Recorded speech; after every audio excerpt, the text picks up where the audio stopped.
Halo, selamat pagi rekan-rekan, selamat datang di YouTube channel Muda Official. Jadi hari ini tepatnya tanggal 29 gue buat YouTube channel ini tuh buat sharing-sharing ke kalian tentang dunia properti itu gimana sih, sama-sama belajar karena gue lagi proses belajar. Kalian juga dapat edukasi dari YouTube channel ini tentang dunia properti. Jadi nggak selamanya bisnis tuh enak terus, kadang ada nggak enaknya, kadang ada enaknya. Dan sekarang tuh gue baru ngerasain di dunia properti ini, walaupun baru beberapa bulan ini, tapi gue udah paham tentang apa itu dunia properti dan gimana caranya, bla bla bla. Di sini kita sama-sama sharing, sama-sama belajar di YouTube Bos Muda Properti.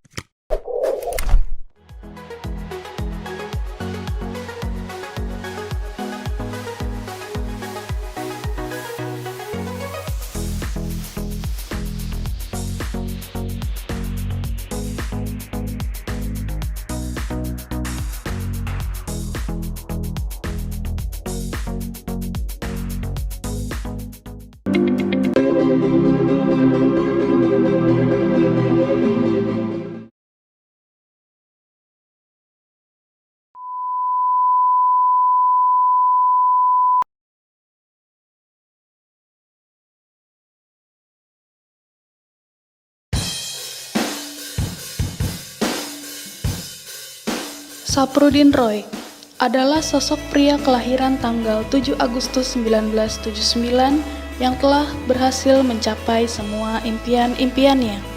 Saat ini, ia telah sukses menjadi pengusaha di bidang properti. Ia sudah memiliki beberapa perumahan di daerah kota Tangerang dan sekitarnya. Ia juga sudah membangun 8 perumahan dan ingin membangun perumahannya yang ke-9.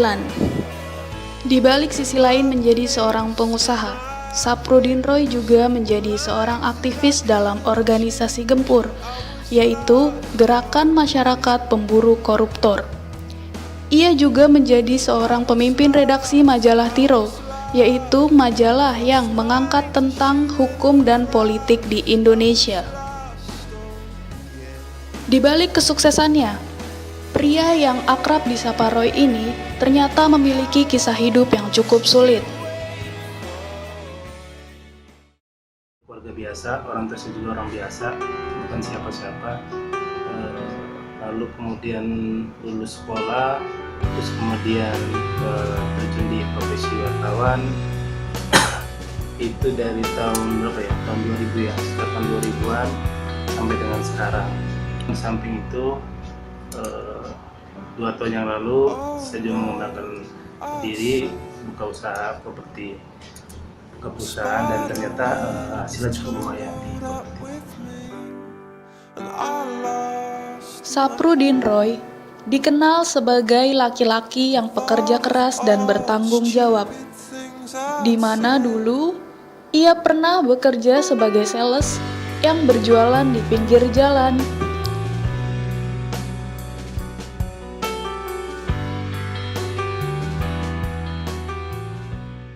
Dia laki-laki yang suami yang tanggung jawab, tentunya pastinya ya.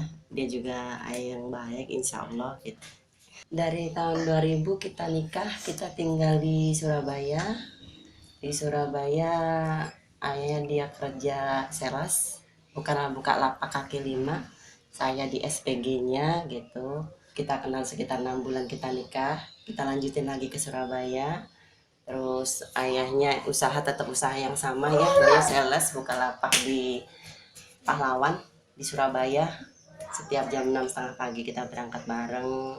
Dia biasa gelar dagangannya gitu. Saya berangkat ke pasar untuk bekerja. Kesehariannya seperti itu sampai ya namanya kita berumah tangga kan pastilah ya ada kerikil-kerikil, ada pernak-perniknya. Aku hamil 3 bulan terus ke Jakarta.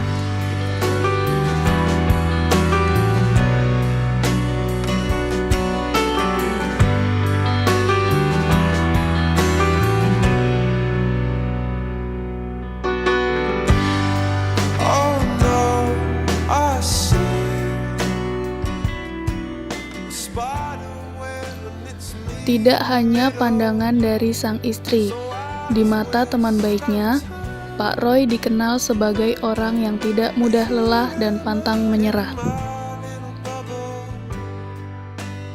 Waduh, kalau itu parah itu manusia orang yang ada capeknya. Siang malam bergerak terus demi usahanya. Hasilnya ya sampai sekarang ini dia cukup menikmati. Kalau di keluarga sih Pak Roy, ya namanya keluarga kan kita ada waktunya ya. Tetap bisa dibagi waktu sama dia. Dia komit, orangnya konsekuen, pokoknya enak lah orangnya. Kalau sama karyawan dia dekat secara kekeluargaan satu sama lain. Pokoknya kedekatannya seperti keluarga. Memang perusahaan ini kita bentuk sistem keluarga. Jadi enak satu sama lainnya. Nggak ada yang begini, nggak ada yang begitu. Jadi nyatulah semua.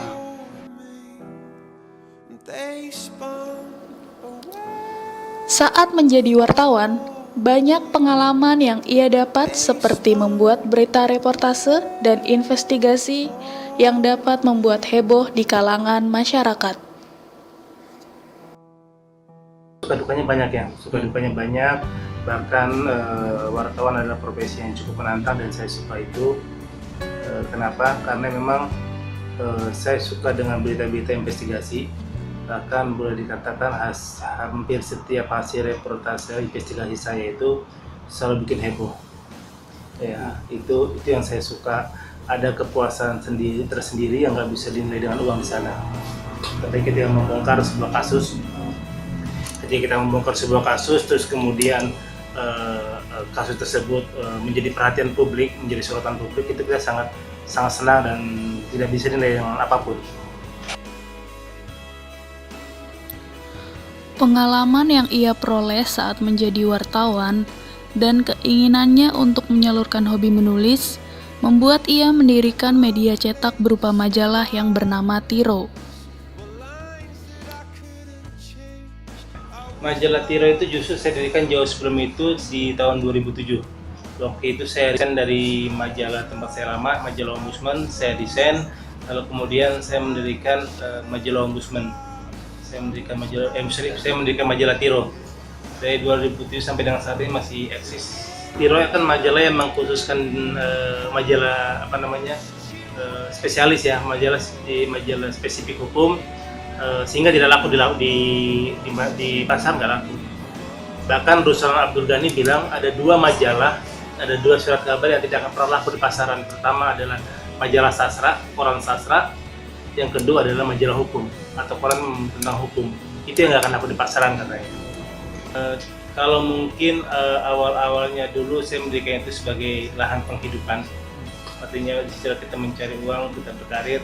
Tapi sejak saya terjun di properti, sudah tidak menjadi tumpuan hidup, artinya bahwa majalah itu tetap eksis hanya untuk menyalurkan hobi menulis. Jadi kalau kita punya media sendiri, kita masih punya kesempatan menulis, apa unek-unek di kita tuh bisa kita salurkan melalui tulisan, karena biasanya wartawan itu lebih kepada tulisan. Majalah Tiro yang diterbitkan oleh Pak Roy seringkali mendapat kecaman dari berbagai pihak, sehingga majalah ini sering dipanggil oleh Dewan Pers.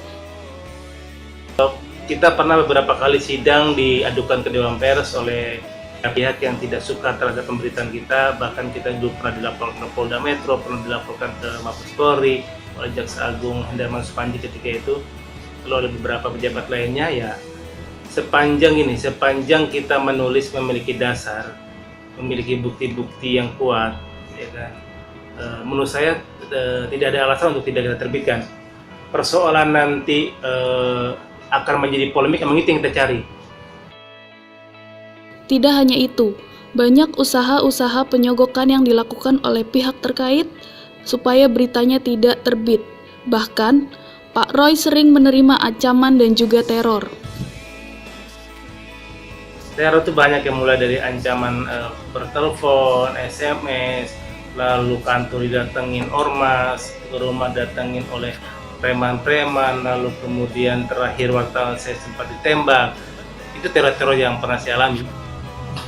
Waktu itu sih peristiwa terjadi ketika saya mengungkap kasus korupsi dana bansos, dana hibah Banten yang melibatkan Gubernur Atut Osia ya, Gubernur Banten Ratu Atut.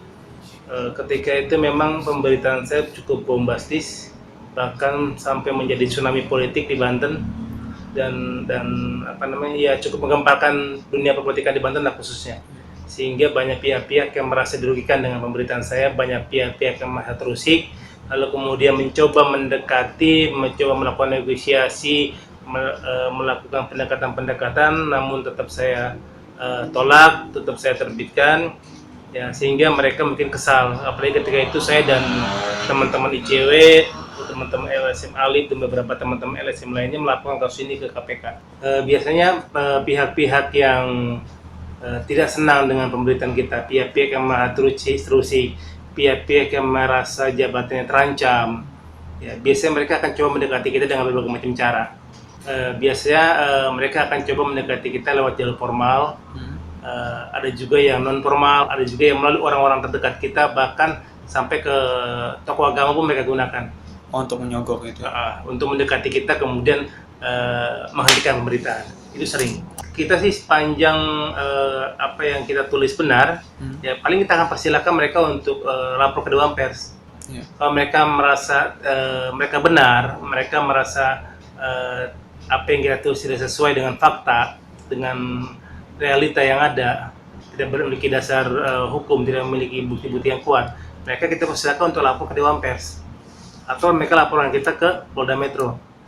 Saya selalu selalu menyarankan mereka untuk melakukan itu. Selain tentunya kita suruh mereka untuk membuat hak jawab, toh memuat hak jawab adalah kewajiban kita. Seperti itu.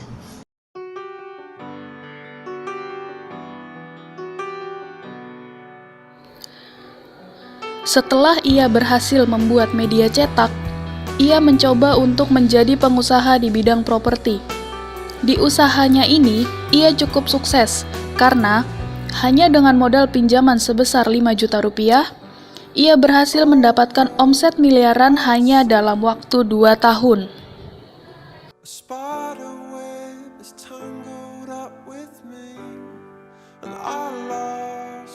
Usaha properti itu saya mulai tanggal 14 September 2013 yang lalu.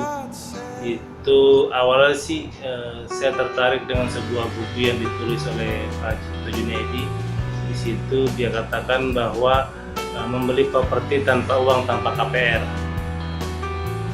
Nah, beli properti tanpa uang, tanpa KPR ini kan hampir hal yang mustahil. Tapi kemudian saya penasaran, saya ikuti seminarnya di Bandung, lalu kemudian saya praktekkan, dan ternyata apa yang diucapkan oleh Pak Cipto Junaidi itu benar, dan saya mengatakan bahwa saya adalah salah satu murid beliau. Karena uang 5 juta itu kalau dalam ilmunya Pak Cipto itu diharamkan, artinya nggak boleh sama sekali pakai duit. Ya kan? Mengacu pada teori tersebut, strategi tersebut sebenarnya nggak boleh tanpa duit, tanpa uang, nggak boleh menggunakan uang. Tapi kan kita melihat realitas di lapangan. Toh andai pun kita memulai bisnis ratusan juta atau ratusan miliar, masa iya kalau 5 juta nggak boleh? Dan ternyata itu semua terbukti dengan uang 5 juta. Ketika itu yang saya pinjam dari teman, karena saya sendiri nggak mau pakai uang saya pinjam dari teman. Dapat 1 minggu saya punya untung sekitar 70 jutaan, 80 jutaan. Uang teman saya kembalikan, terus keuntungan saya putar-putar dan terus saya putar sampai dengan sekarang. Alhamdulillah sih kalau dari 2014 awal Januari 2014 sampai dengan saat ini kita sudah bangun 7 perumahan. 8 perumahan dengan Kaiser Mansion, sudah 8 perumahan kita bangun. Total ini punya sekitar 300 unit. Dari Kaiser 1 sampai dengan 6 sudah boleh dikatakan sold out, 37 dan Mansion yang lagi tahap pemasaran.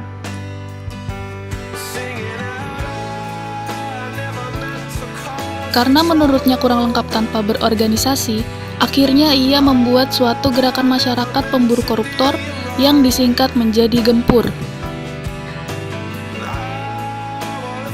Nah, Gempur ini memang organisasi baru yang saya dirikan. Sebelumnya saya juga pernah berorganisasi, pernah menjadi ketua umum Forum Pemuda di Kecamatan Penokaren. Itu anggotanya cukup banyak. Kemudian rasanya kok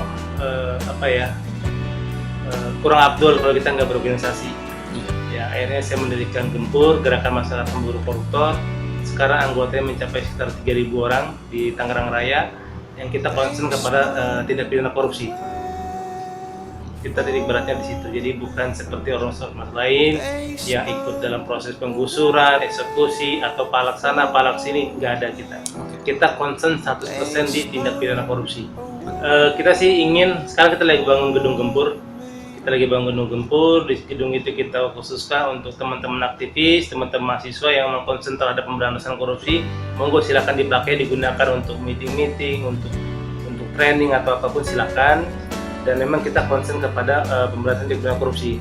Tentu memang saat ini kita belum berbuat banyak karena kita masih konsen penyelesaian gedung. Setelah gedung selesai, maka kita akan banyak melakukan aksi-aksi, baik itu aksi-aksi pro justisia maupun aksi-aksi jalanan. Kalau gempur memang kita ikut, bahkan saya sendiri wakil bendahara gempur. Kalau gempur sih udah cukup kenal orang banyak, dari kota sampai Tangsel udah cukup kenal lah. Udah cukup dikenal walaupun kita bergerak baru 2 tahun. Udah kemana-mana gempur itu, bahkan sampai ke pejabat-pejabat, kantor pejabat mereka sudah tahu. KPK sendiri tempo hari kita waktu kita deklarasi di Jalan Perigi, ketua KPK kita undang, memang sampai undangannya cuma mereka nggak bisa hadir, cuma diwakilin aja. Kesuksesan Pak Roy membuat banyak orang bergantung padanya, seperti keluarga, sahabat, dan para karyawannya.